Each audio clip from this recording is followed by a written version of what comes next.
Hello and welcome to the grounds crew. My name is Alex. Sleepy Joe. Oh, sorry, Alex Sr. And this is Paul. And yeah, we just have a few updates for you. So in baseball, Manfred has come out and said there's no plans for that horrendous golden bat rule that we talked about. So good on that. Good on that end. The catcher Danny Jansen signed to the Rays, who aren't going to be playing in their home field this year for a 1 year, $8.5 million deal. Clay Who Holmes who has was their catcher? I couldn't even tell you. That one just really shocks me. I'm stunned. It sounds like they were desperate because That's with the wow. season he had, I didn't really see a reason to spend that kind of money, but I guess they Exactly. were desperate. So, Exactly. Clay Holmes is going cross town, uh, going from a Yankee to a Met on a 3 year, $38 million deal as a starter. I believe he was a reliever for them, and they want to make him a starter over there He in wanted to. Queens. No, you're good. You're good. Matthew Boyd to the Cubs. He had a good year last year with Cleveland. Shane Bieber, who's not going to be back till late this year, returns to the Guardians on a 1 year, $10 million deal. There is a $16 million option for 2026, but there is a $4 or not $4, $4 million buyout. So if he decides not to take that option, it'll be a 1 year, $14 million deal, or a 26 million 2 year deal if Bieber decides to accept that option. And this is the deal that I think everyone was kind of shocked about.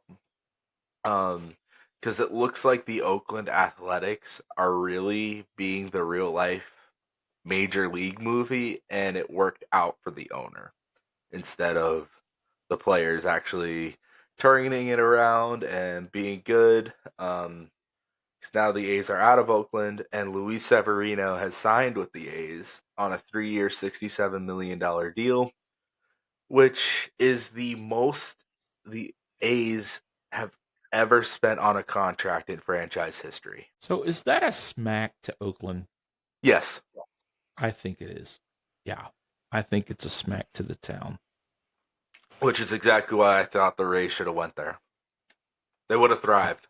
That would still be hilarious. That is so funny. I still can't believe that's the most that the A's have spent on a Yeah, contract. I That's can't either. ridiculous. That's hard to believe. Now that they're out of Oakland, the owner's willing to make moves, willing to spend Is it money. the same owner? Yeah, Okay. Okay. Yeah. Wow. Does the buck stop here? Is that it? Because he's not going to save your team. But it's so weird. It almost doubles their entire payroll. yeah, they were spending next to nothing, and now they have a guy making $20+ million a year. Are they going to do any more signings or I such a mean, signing? If that's all they do, it's so strange. yeah, Like, because does it really improve the team that much? I don't think so. No, oh, no, I don't either. But right now, I guess you can call Luis Severino Mr. A. He's making the most money off the A's ever, Yeah, really. I'm and surprised he land a contract anywhere else. He did pretty good last year. His abbreviated stint there, he did very well. yeah, and I thought he was gonna. I didn't think Cohen was gonna let him walk, but Yeah. I guess Clay Holmes was his replacement. So, and then the last baseball thing I wanted to talk about, and this is me being biased Red Sox hopeful. Um, Vladimir Guerrero Jr. liked a post on social media which had him joining Devers and Juan Soto in Boston. If that happens, that'd be fantastic.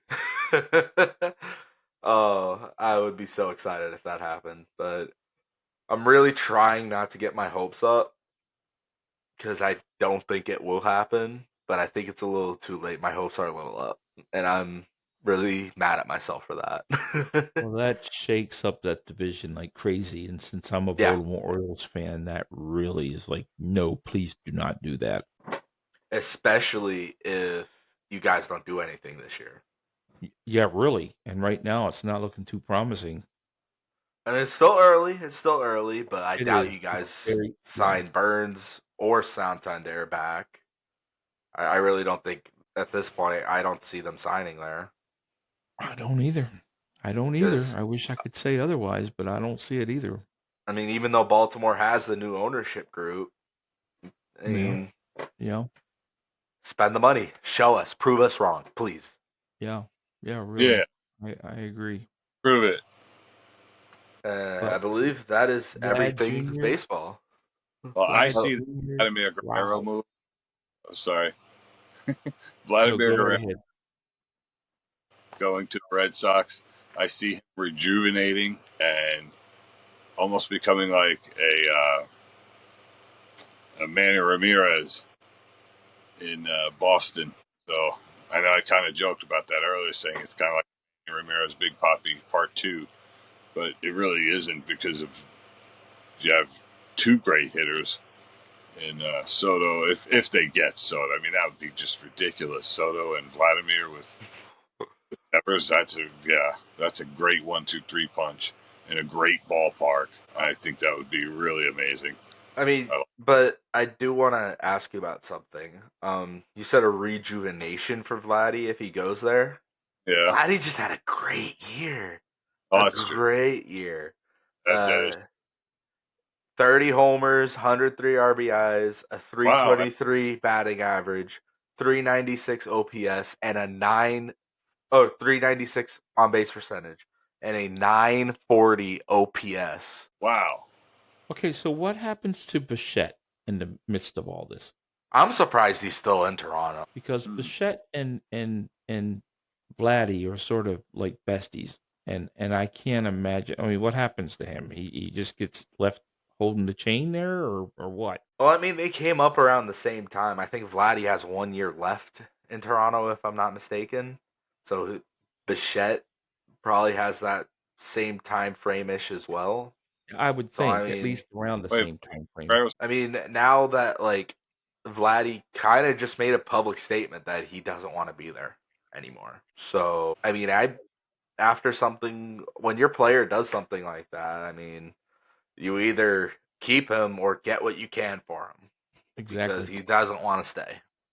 he's exactly. one hit, 200 hits last year. Yep, He did have a great year. What a wow. and 2 runs shy of 100. He almost scored 100 times last year. Wasn't 2 runs Bichette shy. hurt some this year? I believe that's correct. Yeah, I don't think he was quite there as much this year. But Does he's Toronto always blow it been. up? Hasn't Bichette always been like a few notches below Vlad anyway? I mean, he's always been below him. I don't think he's ever been above him, like stat wise. That's what I mean. Um, Yeah, stats. That's what I meant. Bo Bichette. Let me see here. Let me look up his stats from last year. By the way, Uh, that says Red Sox fans salivate over Vladimir Guerrero Jr.'s social media tease. I like that. that's what I'm literally doing. I'm getting my hopes up, even though I don't think it's gonna happen. Yeah, Well, you but could eat it. why would he do it though? I mean, seriously, why would you do it if there wasn't some legit to it, something to think about? I mean, his dad was never a Red Sox, was he? No, No. that doesn't mean he wants to play for his dad's teams, though. Right. I agree. Yeah, I just don't know why would you do that? I mean, what's the it makes you at least think he wants to move, whether or not it's to Boston or not, I don't know, but at least makes you think. It makes you Oh, wonder if he has an inside scoop of what is going on with Soto. I mean, it really does. It makes you wonder. yeah. I would love it personally, but that's biased. um, And Bo he could be Bichette. Oh, issue. I'm sorry. He could be trying to force the issue too. Like, I don't want to wait a year. Why don't you trade me then now? yeah. Because if teams know that's where he wants to go, no one is gonna give up the farm for him. Boston might because that's where like he looks like he wants to go. All right, Yeah. so how good So is Devers? Where does he fit in? Oh, he's a great hitter. I don't. I think his swing is uh, almost crazy, but he makes great contact somehow. well, he's got a baseball body. No, he does not. Just to go back to your question on Bichette, he was hurt. He only played 81 games last year. And in those 81 games, he hit 225, 4 home runs, 31 RBIs. Was not a great year for him. Mm, 277 on base and a 598 OPS. yeah, that's not good at all. So is Devers? Let's see. Is he a Stanton type of guy? So Rafael Devers last season, he hit 28 home runs, 83 RBIs, hit 272, a 354 on base, and an 871 OPS. Okay, that's not ugly. No, he's Oh, good. and He's a good. the interesting thing with Vladdy that I'm really now starting to like think about, I think I heard the Red Sox are trying to move Casas this offseason. Their first baseman. And that's Vladdy's a first baseman, right? Vladdy's a first baseman. That's what I thought. Yeah. Wow. But I've also heard rumors that they want to move Devers over to first. So I don't know. Who's the DH at Boston? I think there was a few guys last year that kind of rotated in and out. I think Yoshida was one of them, which I think the Red Sox should try to move him this offseason. Maybe send him to LA. Well, I'll tell you what. If they end up with the Soto and Vlad, they're going to have plenty of people they can move around at that point. Oh yeah. And I hope they get Tyler O'Neill back because he had a great year in Boston. A great year. Oh, that people have already probably turned off because I'm just talking so much Red Sox. Well, Oh, but Well, you it's know what? interesting. I see them get great again. I still have a imagine. hard time believing he's not going to stay somewhere in New York, Soto. I just have a hard time believing it. Yeah, me too. Me too. But I'm getting my hopes up anyways. I don't think he's leaving the Yankees, but I'm just getting my hopes up anyways. Like an idiot. I mean, especially when I consider that Judge pretty much begged him to come back too. Did he finally I heard Judge hasn't talked to him all offseason. I thought there was some statement made that Judge had sort of begged a little bit, some off go in there? statement somewhere that he had just sort of. I think that it was before the offseason technically began that he had to talk with him. Yeah, that could have been it. I think it was. I think it was like the. Well, I was thinking it was MVP time around that time. Probably. So, But I think the pitch that he made, if I'm correct in what I've heard, was you could go somewhere else or you could be a legend and say a Yankee. wow. Yeah, You could be out there in the monuments with the So that monuments. just pretty much tells you Aaron plans on staying a Yankee for life. I mean, he signed the contract too. So I mean, he signed a 9-year deal like 2 years ago. So he's not going anywhere. yeah. If anything, Aaron Judge is trying to get the Yankees to sign him rather than going to Soto and saying, "Hey, why don't you stay here?" And he's actually drawn some criticism about that because everyone's saying you're the team captain in New York. People are saying you're a team captain. Go out and lobby and get him to want to be here. And his take on it has been, and this is what I had seen earlier on, but he said, I think really the best thing is to give him his space so that he can make up his own mind. He knows we want him. No. Be aggressive. Go get him. Yeah, I So, think the mindset was more of, hey, you go and test free agency. I know the process. I know how it is. Because I think what Judge is thinking is, yeah, go out there, go see what's out there. You'll come back to us. I think that's what his mindset is. well, I like what you can go and play somewhere and be great, or you can be a legend and stay in New York. What else can you say? my only thing I can say to what he's saying there is, what other team is he going to go to that can tell you that they are going to make it to the playoffs consistently? Well, That, Soto can change a lineup. We've seen that I know that. this I year. won't deny that. I won't deny that. But I don't know that he can do that without some pieces there a little bit already. I don't know that he could do that from scratch, is what I'm saying. Well, that actually brings up something I recently saw. I recently saw that a fan reached out to the Rockies front office in an email saying to get Soto, and they actually responded to the fan. You know what they said? Soto wants to play on the East Coast, and therefore they weren't even going to try. That's all they said in the email. Soto wants to play on the East Coast. Sent it to him. That's just dumb. Yeah. If that's a dumb reason, okay, not to approach him. I mean, that's not a good enough reason. But You're the Colorado Rock.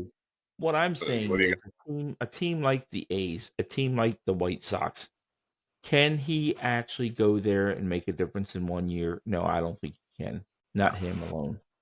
No. But with a player like Soto, you would get more people interested in coming to your team.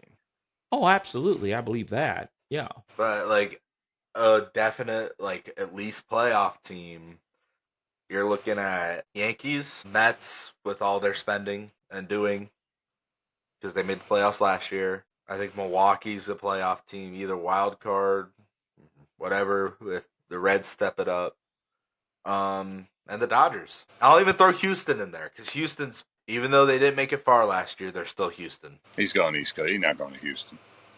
No, but no, we were just talking about surefire playoff teams. Well, I don't know. Maybe it's possible. I could see that kind of happening. I think there's 5 teams that have currently made an offer to Juan Soto. That's the Dodgers, the Mets, the Yankees, the Red Sox, and the Blue Jays. Dodgers are out because they made him an offer. Come play for us now. We'll pay you in 10 years. He don't want that. Turns out he gets a deferred deal with whoever he goes to. Wow.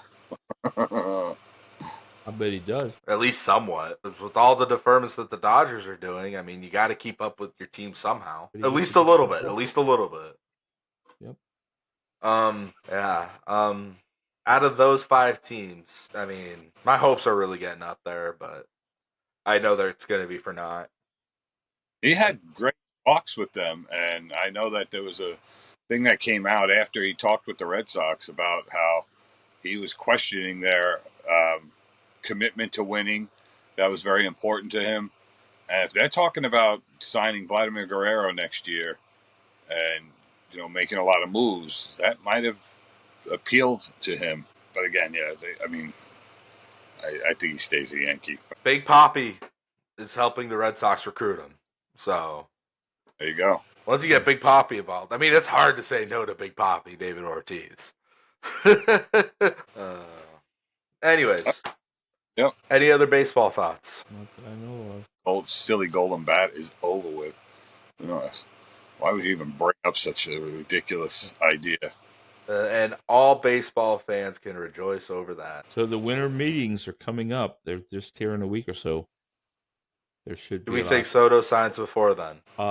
Yes. It sounds like this weekend it could even happen. So are we on standby then? Well, I think the dominoes are going to fly like crazy as soon as that happens. It's just going to be like bang, bang, bang, bang, bang. Everybody's going to make their decisions immediately. I don't doubt that.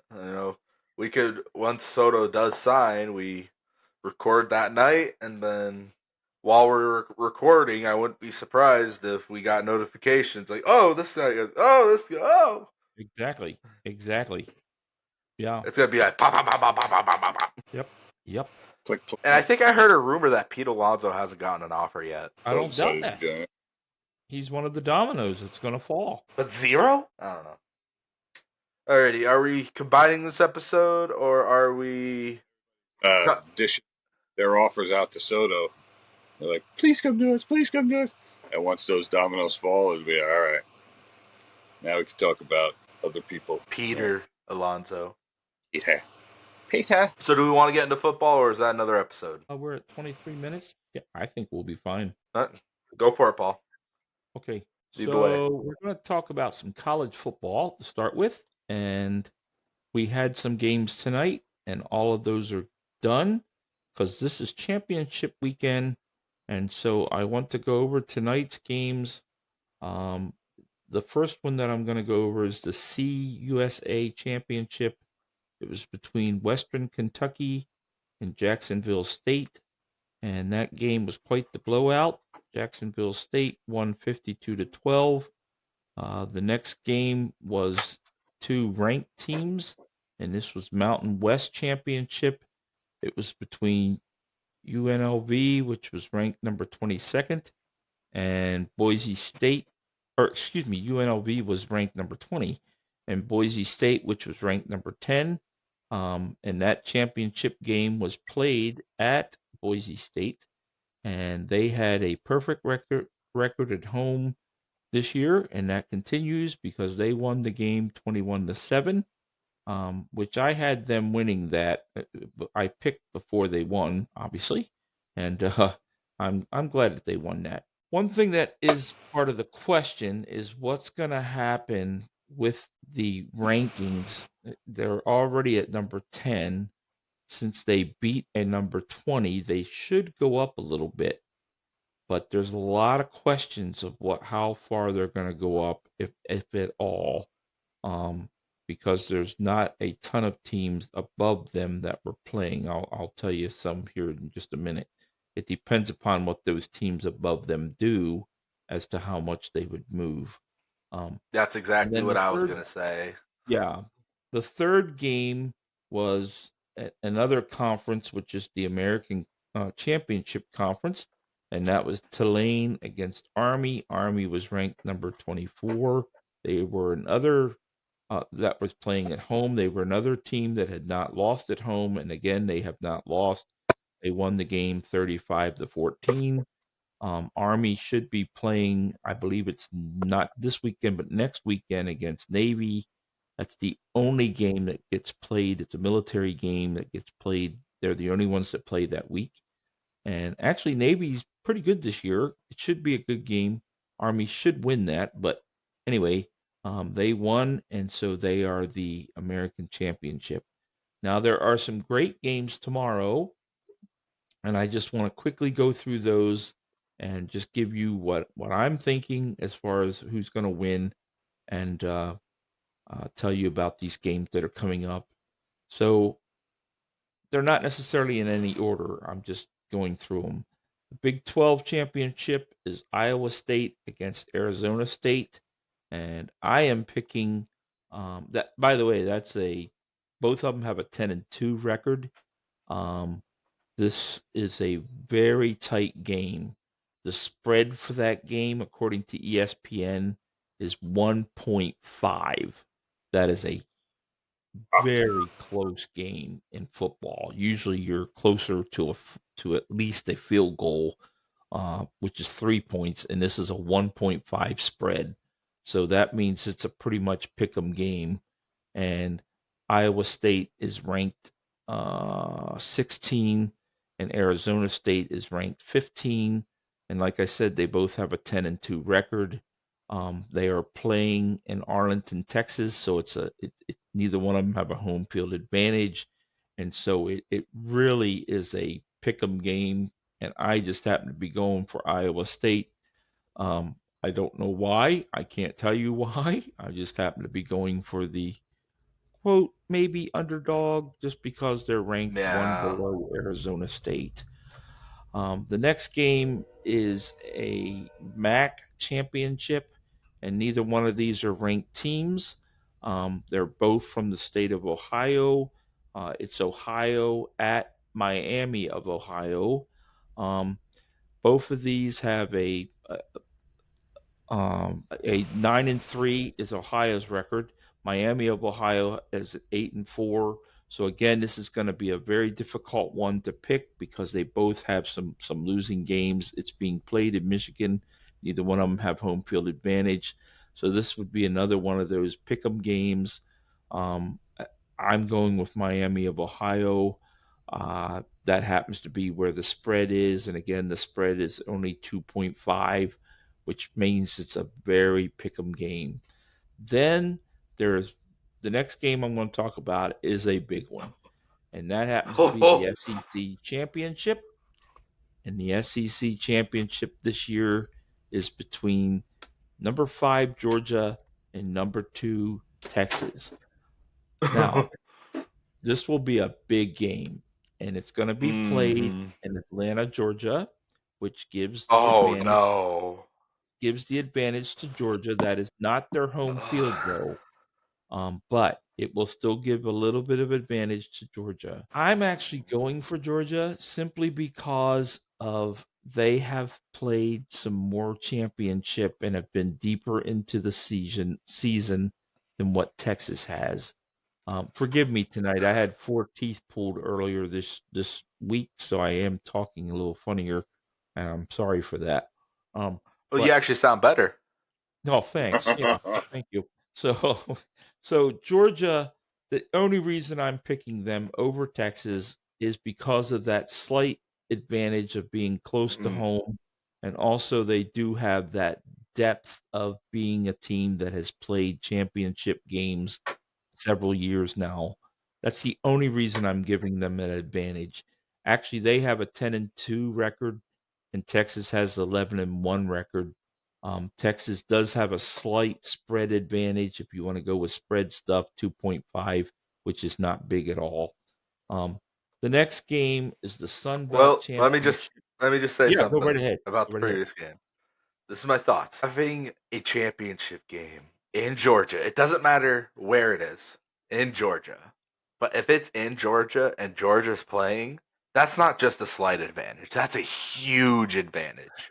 A huge advantage. That's big.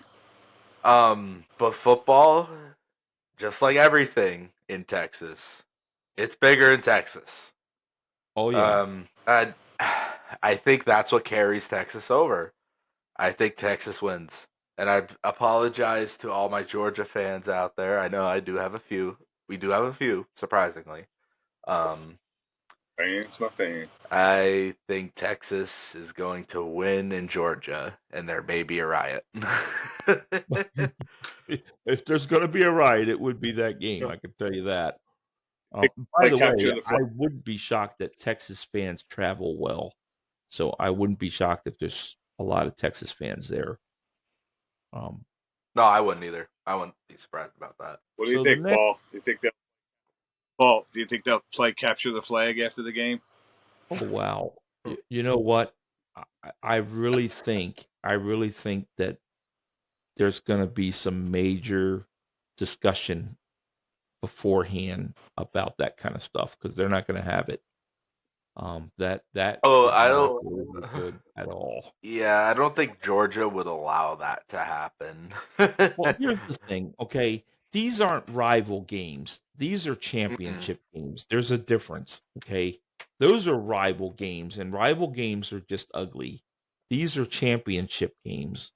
There's a True. big difference. But this isn't this isn't out for blood the same way that a rival game is. Yes, this is a championship. I get that, okay? But rival means more.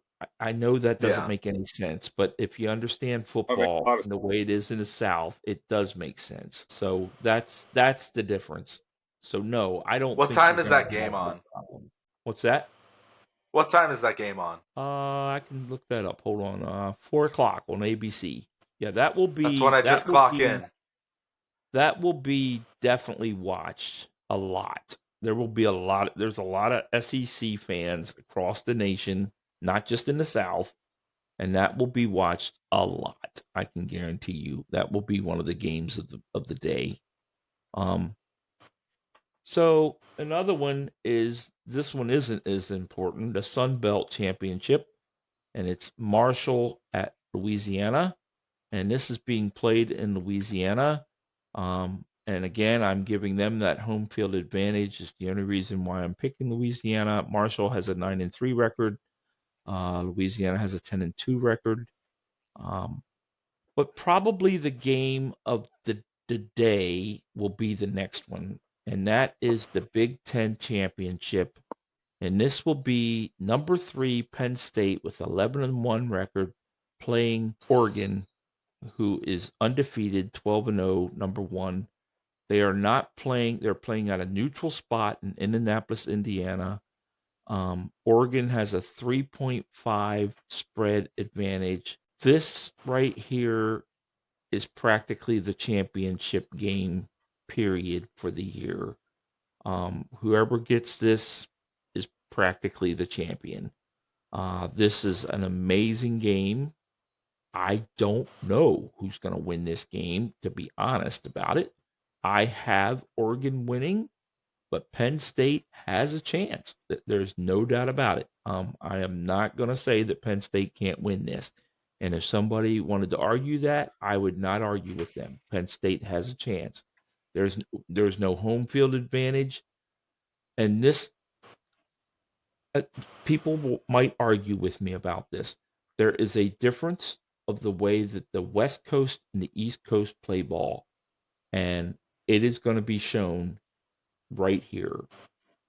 Oregon and the West Coast has a tendency to play long ball a lot. East Coast has a tendency to run, push, hard, hard nose type football, and the West Coast can't always take that. So it'll be interesting to see what happens here. Big Ten championship is a big one, um, and I think it ought to be a very interesting game. I think it ought to be a fantastic game.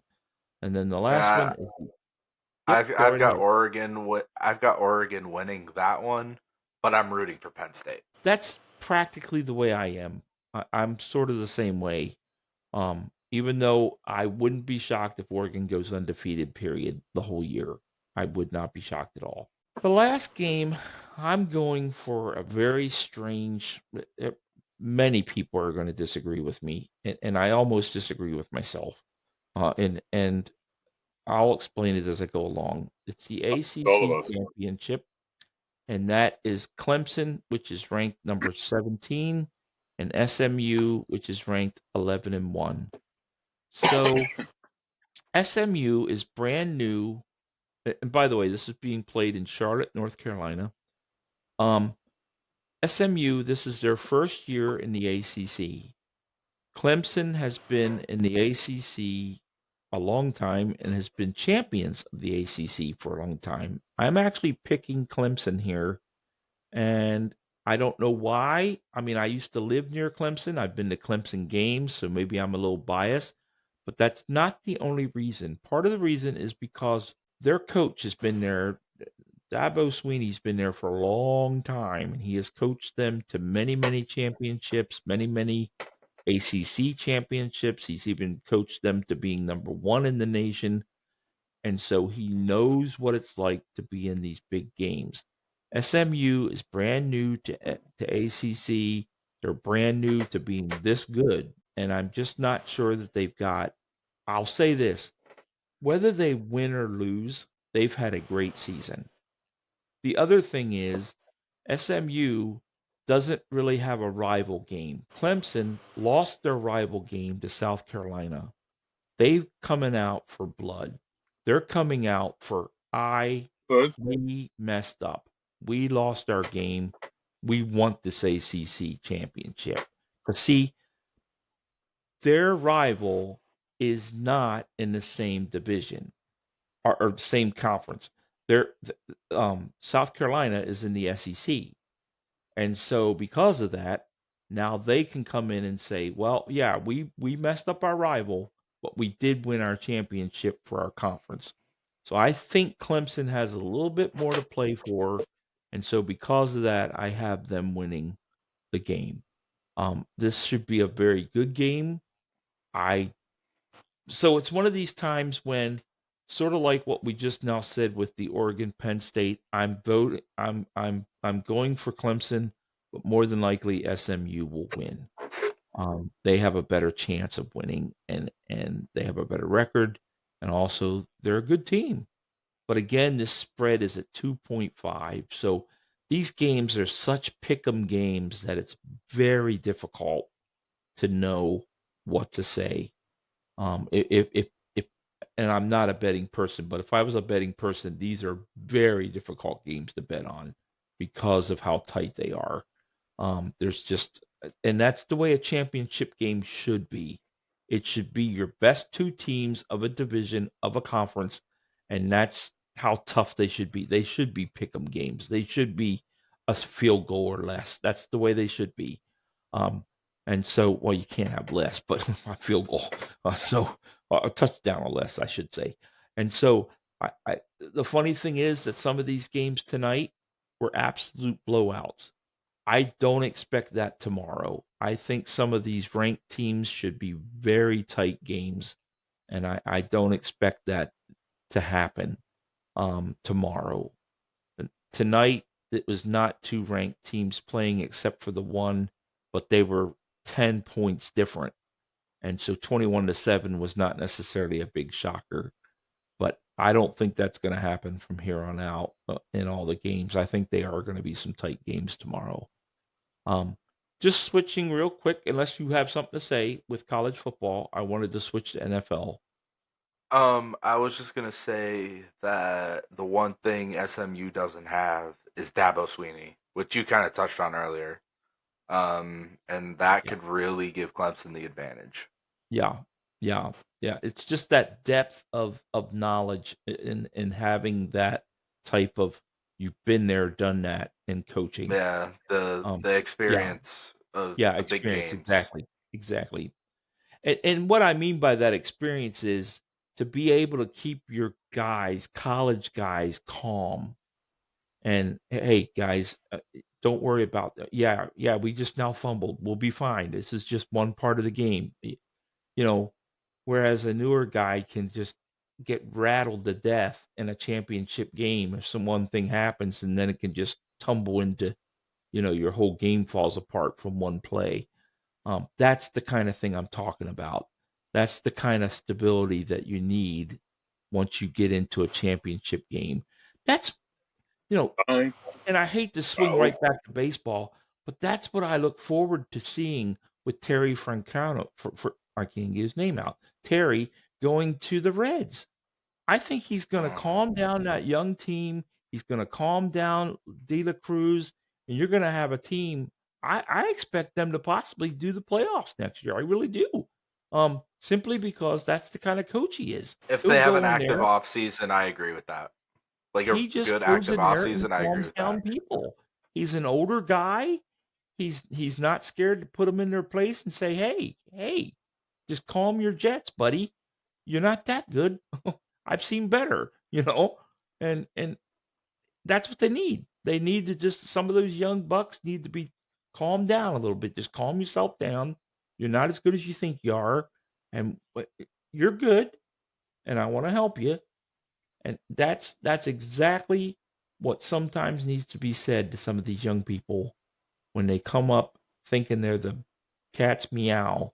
And that's the maybe I have a bad interpretation of De La Cruz, but that's the way I look at him. He thinks he's just woohoo, I'm the best. And it's like, calm your jets, dude. You're good, but uh, you're not hanging the moon every night. I know you're good, but calm down. And I think Yeah, Terry can do well, that. well, like I said in our previous podcast, in our previous episode, if Terry Francona can manage Manny Ramirez, he can manage anybody. That's exactly right. No, you're exactly right. That's exactly where I'm headed. So, all right, but we digress. So, um, all right, let me just quickly go over some NFL stuff. So last night there's two games that are really good this week, and last night was one of those Thursday night game, and that was Lions against the Packers, and that game ended up being a one of those games that went back and forth, and uh, everybody thought the Lions would take it away better than they did. They did win, but the final score was 34-31, and it was just one of those that, till the very end, it was like who was going to win this thing. Um, and so the Lions have a great home. They were at home, and they're 6-1. That made the Packers 4-2 away, and so it was just one of those. I did not see it, but it was one of those games that, if you look at the stats and when things happen, it was a nail biter clear up to the end. And it just went back and forth of who had the lead. And so that always makes for an interesting game. There are some really dead games this weekend, if I can say it that way. Some losing teams going against each other. I'm not going to go through all of them, but one that I do want to bring up is the Jaguars are going to be in a tough spot simply because Trevor Lawrence is going to be seated this week. We talked about in our previous thing episode that he got that major hit, and so they're going to seat him this week. and they have an 0-6 with him away record, and they are away playing the Titans, who only have a 1-4 record at home. Um, their overall records, just to tell you, the Jaguars are 2-10, the Titans are 3-9. What exciting stuff! And so that's what I mean. Those are the kind of games that are being played this week. That yeah, it's just really hard to get excited about games like that. But well, for instance, the Eagles are 10-2. They play the Panthers this week. Panthers are 3-9. It's like who Upset? wins that? You know? Upset? Oh, come on, upset. You know what? They're playing at the Eagles. If they were playing at the Panthers, maybe I would. No, I still couldn't. No, No. no, I still couldn't do it. Uh, but the other game, oh man, yeah, you're making me laugh. I can't even. The It's my other game job. that That's should my be, job. yeah, I know. The other game that should be very interesting is the Sunday night game, and that is the LA Chargers playing at Mm. Kansas City Chiefs. The LA Chargers are 4-2 away. Their overall record is 8-4. The Chiefs are 11-1. They lost that one to the Bills, but they're 6-0 at home. Now the Chiefs have found a way to win every time, okay? But they've had some really sloppy plays, and some of their games have been very sloppy. And so that game should be very interesting. Um, the Chargers have that new coach in Harbaugh, and the Hardballs know how to win games. And if the Chiefs try to do some of their little, well, they're 8-4, we'll be all right. We'll just sort of play around tonight.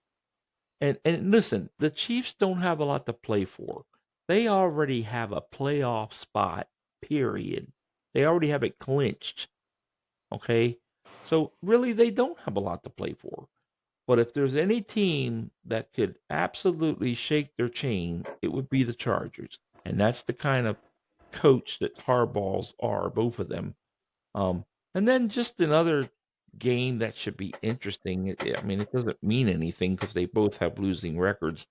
But Bengals against the Cowboys, I always like to see, and that's Cowboys at home. Just be interesting to see if they could get another win at home for one thing. But I always Don't like that forget. parallel. You don't think Don't they forget will? that's the Simpsons alt cast. Yeah. Uh, but I really Burrows is just something to watch. I just saw a stat about him, that his record, his stats, if you compare them to quarterbacks from other years, they would have a something and zero record for that year. And it's like, you got to be kidding me. So this guy would Yeah, it's have not his zero fault.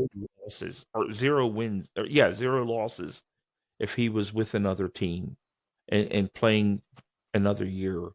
And it's like, man, this is not right for this guy to be this good. And the thing is, he's that good and doesn't even get talked about for MVP or anything because because it means nothing. I mean, the guy is going to be playing 4-8. That's their record. Well, you don't do an MVP from about 4-18, so it's like the poor guy. I really feel sorry. I seriously feel sorry for him. I really do. It's like, man, how can you be this good of a player and be on a raunchy team, and yet they put up a stat that shows that if you were on teams from previous years, you would have zero losses.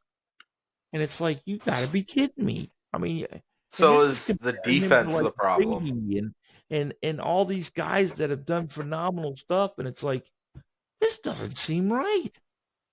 So anyway, that's the only reason I would say that game's worth watching on Monday night is because What was your question now? arrows. So is the defense the problem in Cincinnati?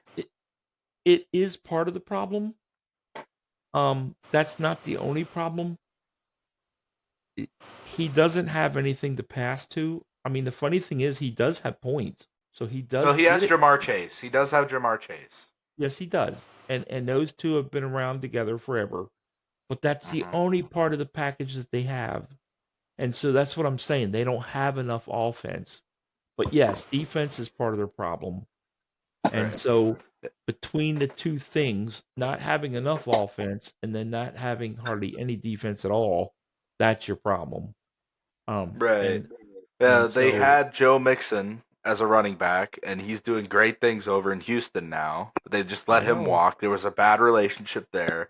The Yes. guy they signed to replace him got hurt. He's on the Yep. IR. Yep. And right Yep. now, that means they're running with a fifth round running back, I believe, that they got At in least the last fourth year's round. draft. Oh, Yeah, he at was least the Chase fourth. Brown's fourth? Okay. Fourth or fifth, one or the other. Yeah. Yeah. So I mean, Does it make that that's much of a part of the problem. difference? No, it doesn't make much of a difference. But but yeah, I mean that's part of the problem. And so I yeah, I mean, here's the thing. No matter how good of a passer somebody is, you've got to have a running game to establish the passing game, and they don't have it. And so there's And only yet the so much. passing game is still being established I somehow. know it's because of Chase. Chase can somehow outrun and outflank people and do good things. That's the only reason why. So I yeah, it I really and I don't know. I don't keep up with it enough to know what kind of package deal Burrows has, if he could be gone this year or I don't keep up with that in football. Hmm. Um, so I really don't know if he's on a multiple year deal or what's going on. But I really truly feel sorry for Burrows because he's just too good of a quarterback to be stuck with Cincinnati Bengals. So that's all I've got for football. And now we need to just I don't know if I need to get my brother on here for basketball because boy, I have tried to look up some stuff and I don't even understand the stats of basketball. I mean, it's LeBron infuriating. James. Yeah, really. Um, so I want to talk basketball, but boy, I mean, it's about as bad as NHL with me. It's like I don't understand this stuff. So um, that's Well, two I'm sports going I to a never. G League game on Tuesday. I'll inform you.